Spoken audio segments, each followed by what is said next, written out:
Justice for the people. At this time, people would waive any conflict in this honorable court. People do not believe that any conflict exists and make a waiver for the avoidance of all doubt. No, you're entitled to do that from wherever you have to. All right, I'm just letting you know. All right. Feel more comfortable here. Okay, no, that's fine. Good morning. This is the public defender representing the public defender.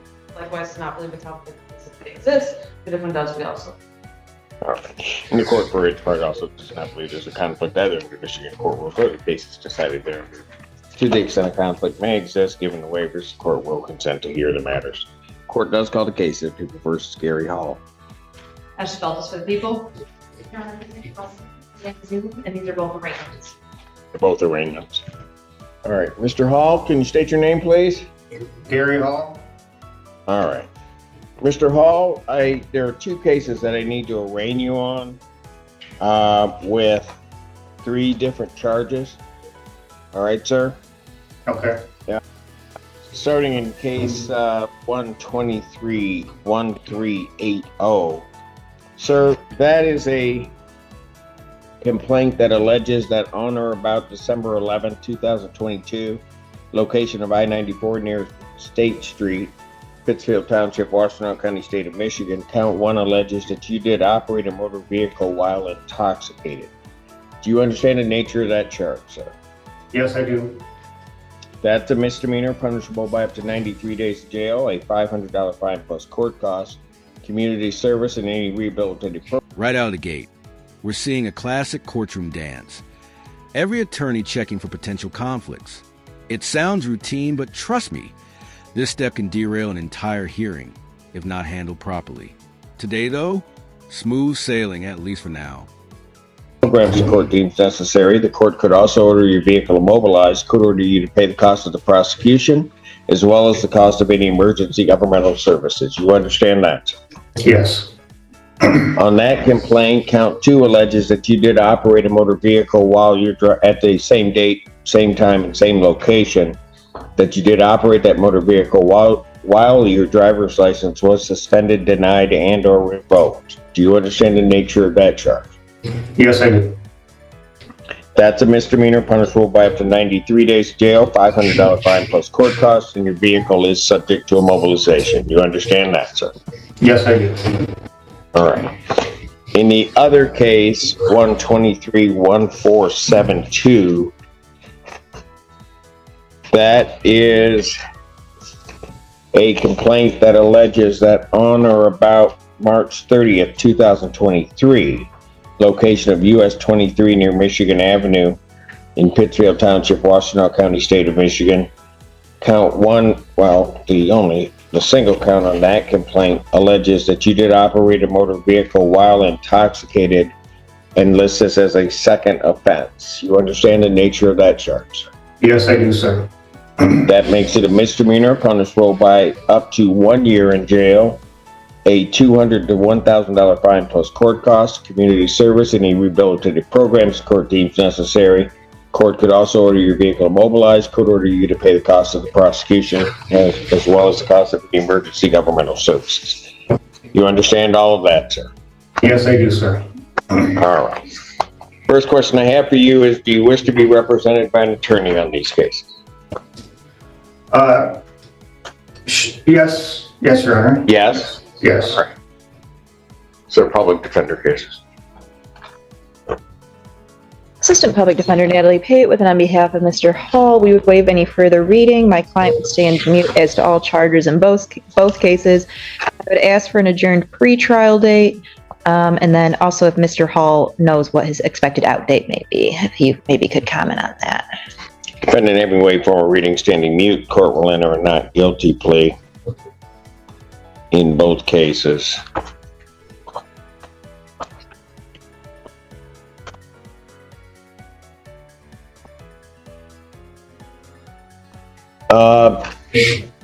Mr. Hall, Yes. do you know when you're going to get out of jail there? It's the 27th on Thanksgiving. You'll get out on the 27th? Yes. What kind of charge are you being held on? It's a stalking charge. It's a misdemeanor. I got 90 days and 22 months probation. And a few other things too. I think I got to wear a GPS tether when I get out too, for about 45 days. Okay. So the 27th is when you're out? Yes. All right. I will adjourn this when it's my first date in December. December 1st. I'll adjourn these matters to December 3rd, 2025, 9 a.m. or as your invite indicates. All right, sir? Okay. So do I get out on the 27th? And here's where things get real for Mr. Hall. Arraignments may look straightforward, but this is the moment defendants truly confront the weight of the law. The judge isn't just reading charges. He's laying out the roadmap of what could happen next. Or am I on a hold here? That's up. That sentence was imposed by Clare County, correct?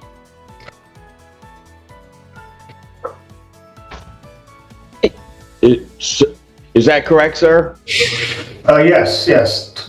Okay, I don't have anything to do with whether or not you get out on the 27th.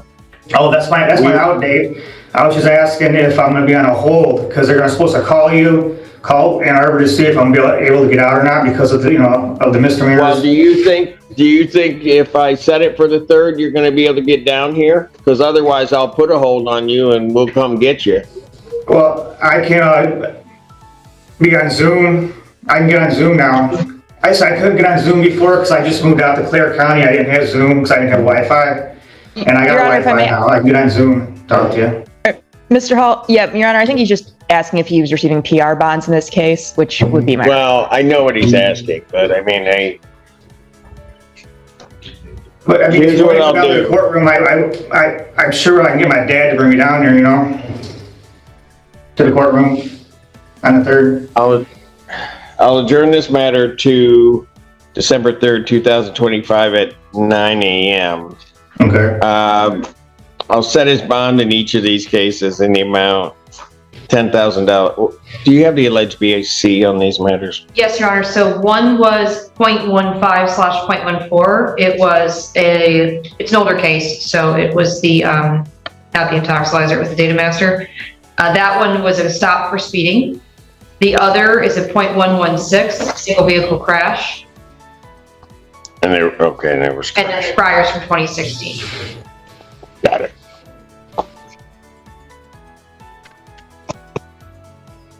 Okay. So on the case ending in 1308, I'll set his bond in the amount of $15,000 personal recognizance. Standard conditions, including no assaultive behavior or any possession of any weapons. There is also to be no use of any alcohol, recreational marijuana, or any illegal drug. I will indicate that you are to report to Community Corrections for placement on a scram tether unit on these matters. And then this one is adjourned out. On the other case ending in 1472, I will set his bond at a $25,000 personal recognizance bond. Standard conditions, including no assaultive behavior or possession of. Notice how detailed the judge gets with the potential penalties. Jail time, fines, immobilization. This isn't just warning, it's leverage. Courts use this clarity to make sure a defendant understands the stakes and to reduce excuses later on. Any weapons, no use of any alcohol, recreational marijuana, or any illegal drug. I will also sign a community corrections order placing you on the scram tether unit. You are to present yourself, which is you're going to have to get yourself down here because you're going to have to present yourself to community corrections for that tether. You're really to do that within 24 hours of your release. Understood? So you say I have to bond out within 24 hours? Or, when I get released, you're saying when I get released? When you get released, you've got personal recognizance on these cases.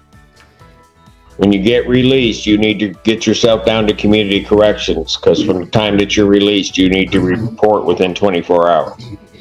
Okay, so if I can't get a PR bond, can I get out on the 27th so I can do that?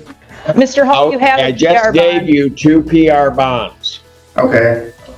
Okay? All right. These cases will not be holding you. Okay. That's all I don't. When you get out, you have to get down here to community corrections so that you can be placed on the scram tether unit. I hear you. Okay. So as soon as I get out, do this. Okay. Now, I'm on probation here too when I do get released. So how is that going to work, Your Honor? Mr. Hall, when you get released, call the public defender's office, okay? Because I also believe you'll be released on a holiday and community corrections may be closed, so I need to further instruct you, okay? So definitely call the Washtenaw County Public Defender's Office, all right? On the 27th? Or on Monday? Call me tomorrow. You can call me tomorrow would be great, or when you're released. But if you do not call me, still go to community corrections with the first business day after you're released. To do this. Okay, I'll give you a call. Bond. Thank you, Mr. Hall. Thank Are you going to be able to do all of this, Mr. Hall? What was that, Your Honor? I couldn't hear you. Are you going to be able to get all this done? Can you repeat that, sir? I didn't hear you. Sir? Are you going to be able to do what I told you to do? Yes, sir. I will. I promise you. I'm gonna Because do it. if you don't, I'm just going to change your bond and we'll bring you down. I promise you I'm going to do what you told me to do, sir. I promise. I promise. Your Honor, not to complicate things, I do have a question. A second OWI offense is no joke. 1 year max doesn't sound huge, but judges often treat repeat DUIs like red flags. If the first wake-up call didn't work. Is community corrections open the day after Thanksgiving? I have no idea. I don't think they are. Okay. So yeah, Mr. Hall, call me as soon as you can at jail, all right? All right. I promise I will. Thank you. Thank you, Mr. Hall. Appreciate it. Thank you, Your Honor. You know what I'm going to do, because that's Thanksgiving holiday and it may not be open. I'm going to also order that when you report to community corrections, they're to give you an EBT test, because I want to see if you've been drinking. Okay. All right. Thank you. Thank you, Mr. Hall. We'll be in touch. Call me. Thank you. I will. All right. Take care. You too, sir.